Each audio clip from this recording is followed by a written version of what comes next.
హిజ్కియా ఇశ్రాయేలీయుల దేవుడైన యెహోవాకు పస్కా పండుగ ఆచరించుటకై యెరూషలేములోనున్న యెహోవా మందిరమునకు రావలసి ఉన్నదని ఇశ్రాయేలు వారందరికీ యోధా వారందరికీ వర్తమానములను ఎఫ్రామీయులకును మనష్షే వారికి పత్రికలను పంపెను.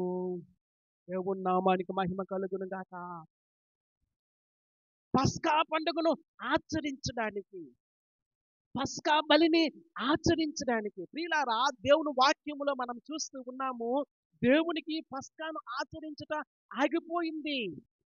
తిరిగి హిజ్కియా రాజైన తర్వాత తిరిగి పస్కాను ఆచరించడానికి ఒక్క యూదా వారినే కాదండి, ఇశ్రాయేలీయులను కూడా పిలుస్తా ఉన్నాడు, కబురు పెడతా ఉన్నాడు, పత్రికలు పంపిస్తా ఉన్నాడు. ప్రియులారా, దేవుని వాక్యములో మనం చూస్తూ ఉన్నాము.